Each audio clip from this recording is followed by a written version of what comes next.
Hello students, transportation problem के लिए initial basic feasible solution के लिए एक और मेथड हम डिस्कस कर रहे हैं। मेथड है रो मिनिमा।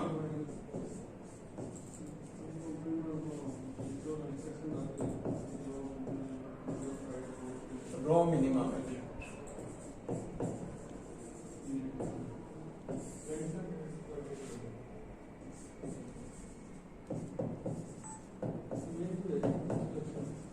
और इनिशियल सॉल्यूशन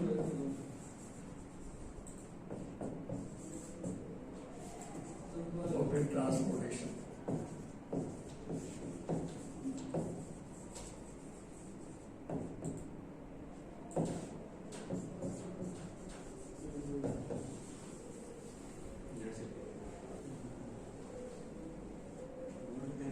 लीजिए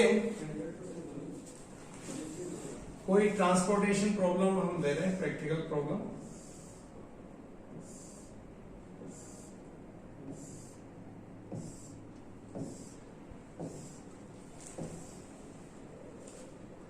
suppose S1, S2, S3 and S4 ये चार सोर्स हैं और D1, D2, D3, D4 and D5 ये टोटल 5 डेस्टिनेशन है।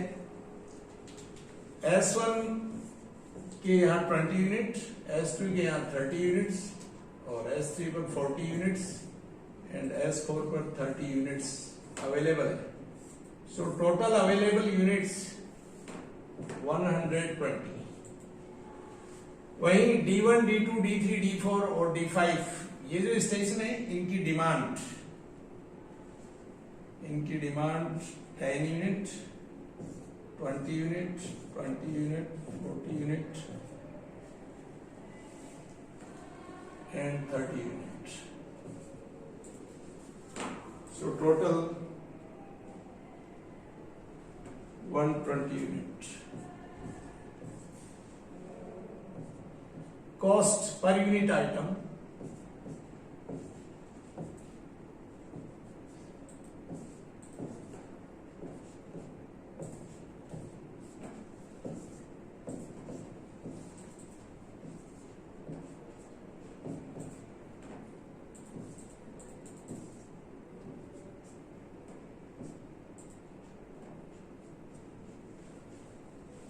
लीजिए ये कोई प्रॉब्लम है जिसमें D1, D2, D3, D4 और D5 ये टोटल 5 स्टेशन है जिनकी डिमांड अलग अलग स्टेशन वाइज हमें पता है। और S1, S2, S3, S4 ये 4 स्टेशन है जिनके पास इतनी यूनिट अवेलेबल है। ये अवेलेबल यूनिट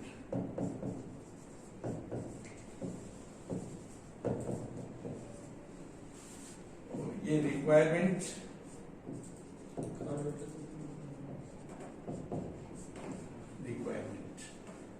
या हम चेक कर सकते हैं टोटल अवेलेबल यूनिट्स यहां पर 120 है और टोटल रिक्वायरमेंट है वो भी 120 है। सो इस तरह से दी गई प्रॉब्लम बैलेंस्ड ट्रांसपोर्टेशन प्रॉब्लम है। लीजिए इस मेथड से सॉल्व कैसे करेंगे। जैसे कि मेथड के टाइटल में ही है रो मिनिमा। सो रो वाइज जहां मिनिमम कॉस्ट है वहां हम असाइन करेंगे। फर्स्ट रो यानी फर्स्ट सोर्स के यहां 20 यूनिट्स अवेलेबल है। So first of all in 20 units को जो भी डेस्टिनेशन है जिनकी कॉस्ट लोवेस्ट है और इसी ऑर्डर में हम देन उससे हायर कॉस्ट वाले जो भी डेस्टिनेशन है उनके यहां सप्लाई देंगे। ध्यान रहे S1 के यहां 20 यूनिट्स अवेलेबल है। सो जिनकी रिक्वायरमेंट अगर मोर देन 20 है तो हम मैक्सिमम 20 यूनिट सप्लाई करेंगे और रिक्वायरमेंट अगर लेस देन 20 है तो जितनी रिक्वायरमेंट है उतना करेंगे। सो लीजिए फर्स्ट रो में लोवेस्ट कॉस्ट 1 है। सो इस सेल में हम सबसे पहले असाइन करेंगे, लेकिन इस सेल यानी D4 और D4 स्टेशन की रिक्वायरमेंट 40 यूनिट है जबकि S1 के पास 20 यूनिट उपलब्ध है। सो 20 यूनिट सप्लाई देंगे और इस तरह से इसके पास जो भी अवेलेबल है वो D4 के यहां जा चुका है, स्टॉक मेंटेन करेंगे। 20 यूनिट की अभी भी इसकी रिक्वायरमेंट रहेगी। नेक्स्ट, फर्स्ट रो कंप्लीट हो गया है। कंप्लीट इस सेंस में कि फर्स्ट स्टेशन के यहां अवेलेबल यूनिट्स हैं वो टोटल कंज्यूम हो चुकी है, इसलिए अब नेक्स्ट स्टेशन यानी नेक्स्ट रो पर हम विचार करेंगे। अगर इन केस इस स्टेशन के पास अवेलेबल यूनिट्स में से कुछ यूनिट अभी भी अवेलेबल रहती, अभी भी बाकी रहती, तो हम 1 से हायर जो भी सेल है कॉस्ट 2 यहां हम सप्लाई देते हैं। नेक्स्ट आगे के केसेस में हम देखेंगे। सेकंड, S2 के पास अवेलेबल यूनिट्स 30 है। So first of all S2 यानी सेकंड रो, और सेकंड रो में लोवेस्ट कॉस्ट वाली सेल ये सेल, सो यहां सप्लाई देंगे। यहां सप्लाई देने वाला D2 की डिमांड 20 यूनिट। सो ध्यान दें यहां पर 20 यूनिट से ज्यादा सप्लाई नहीं देंगे, और अवेलेबल हमारे पास 30 है तो 30 में से 20 यहां दे देंगे, और इस तरह से इसकी डिमांड पूरी होगी और इसके पास अभी भी 10 यूनिट अवेलेबल है। सो जो केस अभी हम डिस्कस कर रहे थे वो सिचुएशन आ गई है। अभी भी सेकंड रो में एक स्टेशन को 20 यूनिट्स जा चुकी हैं, 10 यूनिट्स अभी भी अवेलेबल हैं। सो इसी रो में अगेन नेक्स्ट जो हायर मिनिमम कॉस्ट वाली सेल है वो चेक करें। ये सेल जिसकी कॉस्ट 5 है, बाकी 6 और 9। सो लोवेस्ट कॉस्ट की बात करें तो 5, तो यहां सप्लाई देंगे। यहां सप्लाई लेने वाला D3, डिमांड 20 यूनिट्स की, जबकि अवेलेबल 10 यूनिट्स है, सो 10 यूनिट्स यहां पर देंगे, और इस तरह से इसके पास जितना अवेलेबल है वो जा चुका है, और अभी भी इसकी डिमांड 10 यूनिट की बाकी है। सो इस तरह से फर्स्ट और सेकंड रो कंप्लीट हो गई है। थर्ड स्टेशन अगेन इसके पास अवेलेबल 40 यूनिट्स, लोवेस्ट कॉस्ट वाली सेल ये 2, 8, 4, 2, 3 और 7 में से सबसे लोवेस्ट, सबसे कम ये 2, इस सेल में सप्लाई देंगे। सप्लाई देते समय वही गौर करें, डिमांड 10 यूनिट की बाकी है और अवेलेबल 40 यूनिट है, सो 10 यूनिट देंगे, और इस तरह से इस स्टेशन की डिमांड पूरी होगी। यहां अभी भी 30 यूनिट अवेलेबल है। नेक्स्ट, इसी रो में फिर से हम बात करेंगे, क्योंकि अभी भी यहां पर 30 यूनिट्स अवेलेबल है, तो जब तक एक यूनिट भी अवेलेबल है हम सप्लाई यहीं देंगे, इसके थ्रू देंगे। So 30 units. Next, higher minimum cost 3, so यहां सप्लाई देंगे। ध्यान दें यहां 20 यूनिट की रिक्वायरमेंट है, जबकि 30 यूनिट अवेलेबल है, सो 20 यूनिट यहां देंगे, और इस तरह से इस स्टेशन की डिमांड पूरी, और यहां अभी भी 10 यूनिट अवेलेबल है। सो इसी में अगेन लोवेस्ट कॉस्ट 4, सो सप्लाई यहां देंगे। सो इसकी डिमांड पहले से ही पूरी हो चुकी है, सो यहां अब नहीं दे सकते, इस बात पर गौर करेंगे। महज लोवेस्ट कॉस्ट की सेल है, इसको ध्यान में देते हुए हम सप्लाई या डिस्ट्रीब्यूट ना करें। ये चेक करें क्या वहां रिक्वायरमेंट है, अगर हां तो देंगे, और रिक्वायरमेंट होते हुए ये चेक करें क्या वहां जो स्टेशन सप्लाई देगा उसके पास अवेलेबल है। सो इन दोनों फैक्टर को ध्यान में रखेंगे। सो 4 लोवेस्ट है, 10 यूनिट दी जा सकती है, लेकिन नहीं दी जा सकती क्योंकि इस स्टेशन की डिमांड 20 यूनिट है जो कि पूरी हो गई है। सो अगेन इससे हायर बट लोवेस्ट 7, यहां इस स्टेशन पर 10 यूनिट अवेलेबल है, दी जा सकती है, इसकी डिमांड 30 यूनिट की है, बाकी जो इसकी रिक्वायरमेंट या डिमांड है वो दूसरे स्टेशन से पूरी होगी। सो 10 यूनिट यहां दें, ये 10 यूनिट, और इस तरह से अभी भी इस स्टेशन की 20 यूनिट की डिमांड बाकी है, और इस तरह से 3 रो कंप्लीट हो गई है। 3 स्टेशन के पास जो भी अवेलेबल है वो जा चुका है। सो नेक्स्ट S4, इसमें लोवेस्ट कॉस्ट वाली सेल 2, यहां सप्लाई नहीं दे सकते, अवेलेबल है 30 यूनिट, लेकिन डिमांड इस स्टेशन की पूरी हो चुकी है, सो यहां सप्लाई नहीं देंगे। इससे हायर बट लोवेस्ट 7 and 7, यहां हम अगेन सप्लाई नहीं दे सकते, इस स्टेशन की डिमांड पहले भी डिस्कस की है, पूरी हो चुकी है। सो 7 यहां सप्लाई देंगे। 10 यूनिट की रिक्वायरमेंट है, 30 यूनिट अवेलेबल है, 10 यूनिट यहां देंगे। ये 10 यूनिट इसकी डिमांड पूरी होगी, 20 यूनिट अभी भी अवेलेबल है। इससे नेक्स्ट हायर बट लोवेस्ट, सो इससे नेक्स्ट हायर की कैटेगरी में 8 एंड 10 यहां सप्लाई नहीं दे सकते और यहां सप्लाई दे सकते हैं। 20 यूनिट की रिक्वायरमेंट, 20 यूनिट अवेलेबल, 20 यूनिट यहां देंगे। और इस तरह से हमारे पास जितना अवेलेबल था वो सब, जितनी रिक्वायरमेंट थी उन सबको जा चुका है। सो ट्रांसपोर्टेशन की कॉस्ट 20 यूनिट गई है एक की रेट पर, सो 20 into 1 प्लस 20 यूनिट 3 की रेट पर गई है 20 into 3 प्लस ये 10 यूनिट 5 की रेट पर गई है प्लस 10 यूनिट 2 की रेट पर गई है प्लस 20 यूनिट 3 की रेट पर गई है एंड प्लस 10 यूनिट 7 की रेट पर गई है एंड प्लस 20 यूनिट 10 की रेट पर गई है एंड प्लस 10 यूनिट 7 की रेट पर गई है। सो ये है total transportation cost, total cost. So row minima में रो वाइज चलेंगे, मिनिमम कॉस्ट वाली सेल को सेलेक्ट करेंगे। ये एक सिंपल सा अप्रोच। नेक्स्ट हम मेथड डिस्कस कर रहे हैं column minima.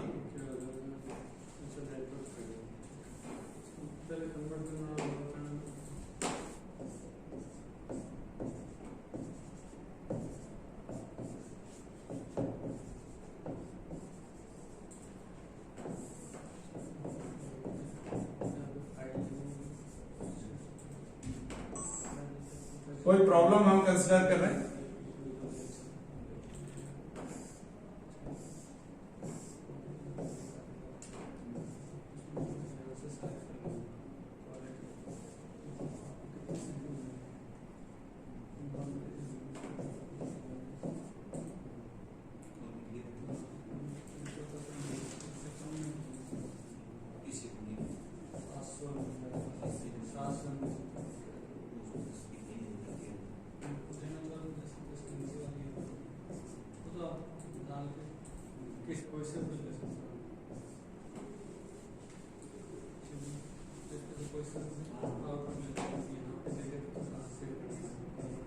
O4 D1 D2 D3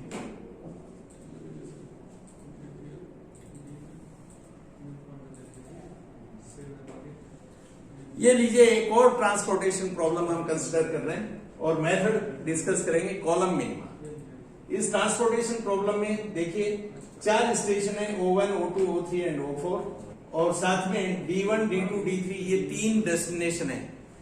इन 3 डेस्टिनेशन की डिमांड 50, 40 एंड 40 यूनिट्स की है, जबकि इन 4 स्टेशन की के पास अवेलेबल 20, 40, 40 और 30 यूनिट्स है। सबसे पहले आप चेक करेंगे क्या प्रॉब्लम बैलेंस्ड है। So total available 130 units and total available 130 units के साथ साथ रिक्वायरमेंट भी 130 यूनिट्स। अवेलेबल और रिक्वायरमेंट इक्वल है। ये प्रॉब्लम बैलेंस्ड ट्रांसपोर्टेशन प्रॉब्लम है, संतुलित परिवहन समस्या है। इस तरह से कॉलम मिनिमा मेथड अप्लाई करेंगे। कॉलम मिनिमा, सो कॉलम वाइज प्रोसीड करेंगे और मिनिमम कॉस्ट वाली सेल है, सबसे पहले सप्लाई वहां देंगे, असाइन वहां करेंगे। सो इस केस में फर्स्ट कॉलम और फर्स्ट कॉलम में सबसे कम कॉस्ट वाली सेल ये एक सेल है।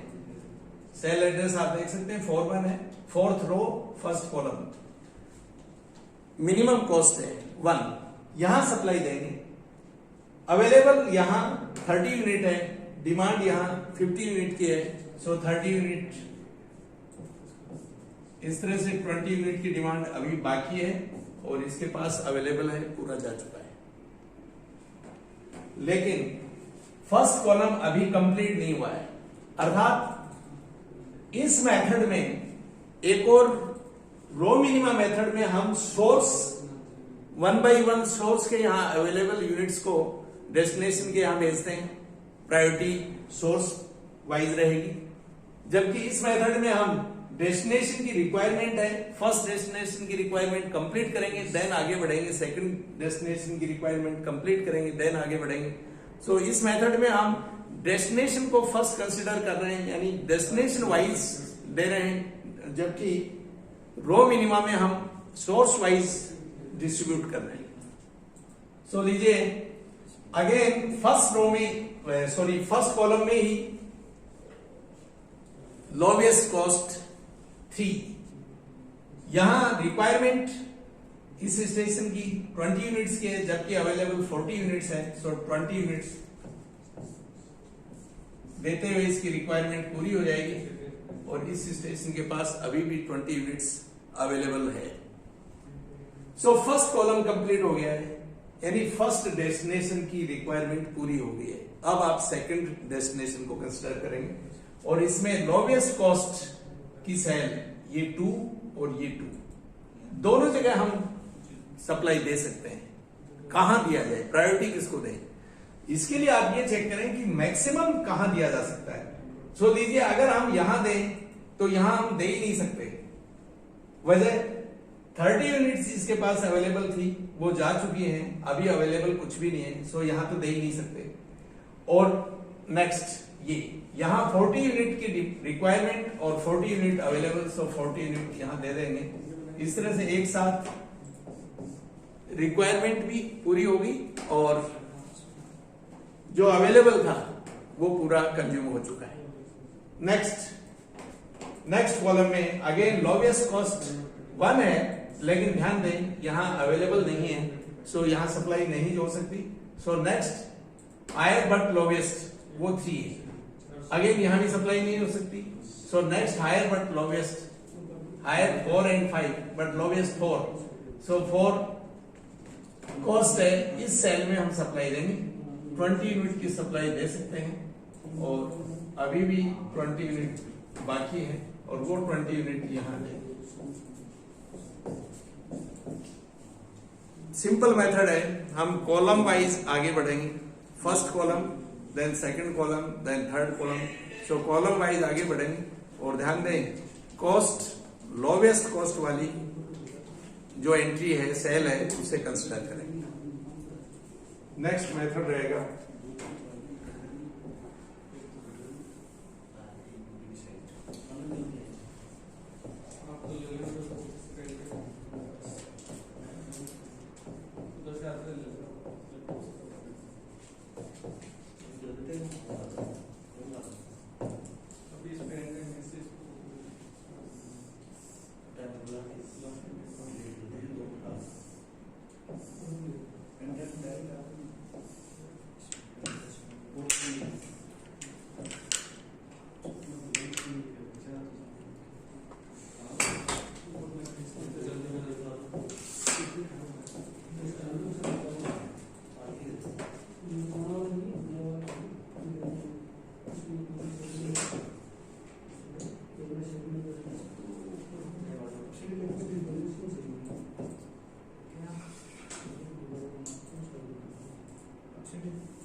ये लीजिए एक ट्रांसपोर्टेशन प्रॉब्लम जिसमें टोटल 5 डेस्टिनेशन है, 5 डिपार्टमेंटल स्टोर बोल सकते हैं हम, जहां सप्लाई होनी है।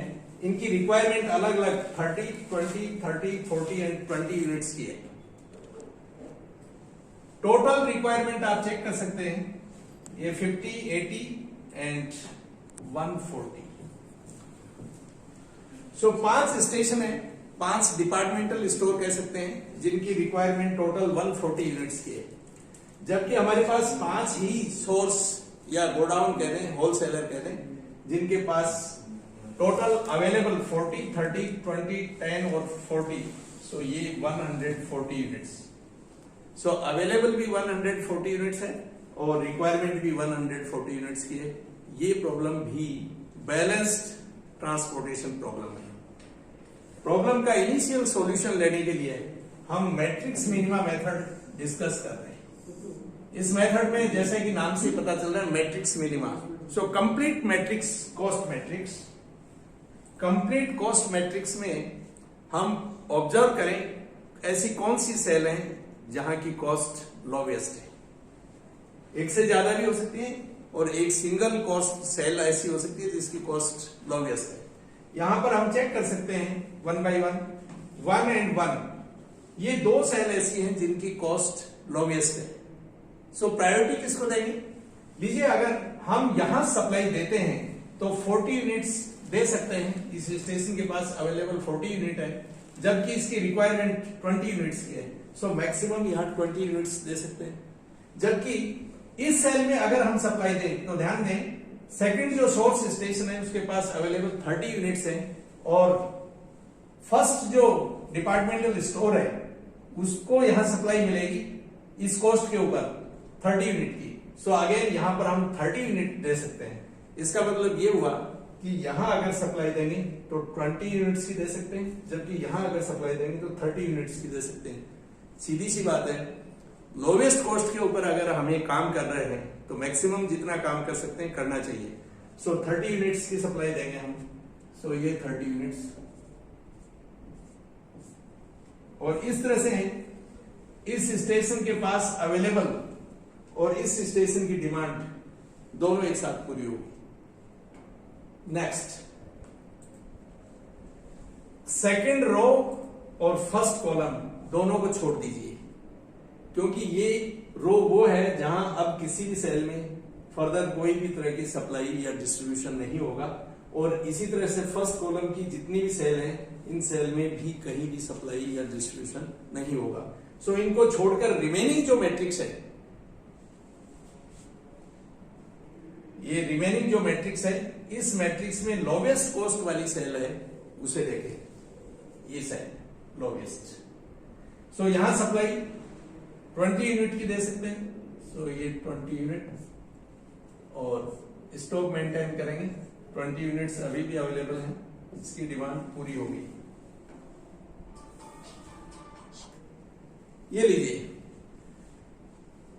अगेन सेकंड कॉलम या सेकंड डेस्टिनेशन की डिमांड पूरी हो गई है, फर्स्ट और सेकंड की डिमांड पूरी हो गई है। इस तरह से इन दोनों डेस्टिनेशन के यहां किसी भी सोर्स से कोई तरह की डिस्ट्रीब्यूशन या ट्रांसपोर्ट नहीं होगा।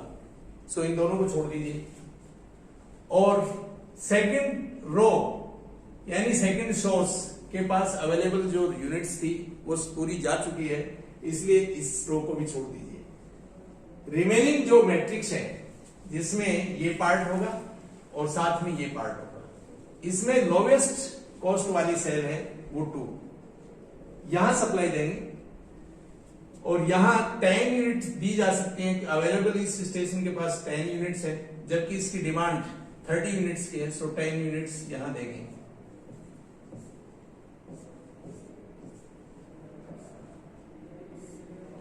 और इस तरह से इस स्टेशन की अवेलेबल टोटल यूनिट्स जा चुकी हैं, 10 यूनिट्स अवेलेबल थी, हालांकि इस स्टेशन की डिमांड अभी भी 20 यूनिट की बाकी है। सो नेक्स्ट, रिमेनिंग जो मैट्रिक्स है जहां सप्लाई दी जा सकती है, ध्यान दें इन तीनों कॉलम में सप्लाई दी जा सकती है, जबकि इन 2 रो में सप्लाई नहीं देनी। सो रिमेनिंग मैट्रिक्स हुई ये पार्ट, इसके अलावा ये पार्ट, इसके अलावा ये पार्ट। इसमें लोवेस्ट कॉस्ट वाली सेल 3, 3 एंड 3, 3 सेल ऐसी हैं जहां की कॉस्ट लोवेस्ट है। ऐसे में हम प्रायोरिटी किसको दें? ये चेक करने के लिए आप ये देखिए कि अगर यहां सप्लाई देंगे तो हम 20 यूनिट अवेलेबल 20 यूनिट्स की रिक्वायरमेंट, सो हाई मैक्सिमम 20 यूनिट्स सप्लाई देंगे, जबकि इस सेल में 20 यूनिट्स की अवेलेबल और 20 की रिक्वायरमेंट, सो 20 यूनिट्स ही यहां दी जा सकती है, जबकि इस सेल में 40 यूनिट अवेलेबल है और 40 यूनिट्स की रिक्वायरमेंट है। सो मैक्सिमम अगर बात करें तो यहां दिया जा सकता है 40 यूनिट्स। सो प्रायोरिटी हम इसे देंगे और इस तरह से ये कंप्लीट। अब हमारे पास जो सेल जहां सप्लाई दे सकते हैं, 2 सेल ये हैं और 2 सेल ये। ध्यान दें, जिन रो या जिन कॉलम में हम डिस्ट्रीब्यूट करने जा रहे हैं, ट्रांसपोर्ट करने जा रहे हैं यूनिट्स, ये चेक करने की जरूरत है क्या वहां सप्लाई दी जा सकती है, अर्थात अवेलेबल है और साथ में रिक्वायरमेंट भी। सो नेक्स्ट जो सेल है, इनमें लोवेस्ट कॉस्ट वाली एंट्री है 3। सो यहां 20 यूनिट्स, 20 यूनिट्स। अगेन इन चारों सेल को छोड़ते हुए और इन सभी को छोड़ते हुए केवल ये बची है मैट्रिक्स, कॉस्ट मैट्रिक्स का पार्ट, जहां हम सप्लाई दे सकते हैं, और यहां भी 20 यूनिट्स। और इस तरह से जितना अवेलेबल था वो टोटल रिक्वायरमेंट के अकॉर्डिंग जा चुका है। ये है मैट्रिक्स मिनिमा मेथड। सो मेथड सिंपल है। हमें क्या करना है, कॉस्ट मैट्रिक्स को ऑब्जर्व करें, लोवेस्ट कॉस्ट वाली सेल है उसको ऑब्जर्व करें। अगर एक से ज्यादा लोवेस्ट कॉस्ट रखने वाली सेल है, अर्थात लोवेस्ट कॉस्ट की सेल यूनिक नहीं है, एक से ज्यादा सेल ऐसी हैं जिनकी कॉस्ट इक्वल होते हुए लोवेस्ट है, तो आप उस सेल को प्रायोरिटी देंगे जहां ज्यादा से ज्यादा यूनिट्स दी जा सकती हैं, ट्रांसपोर्ट की जा सकती हैं, उसे प्रायोरिटी देंगे और इस तरह से हम आगे बढ़ेंगे।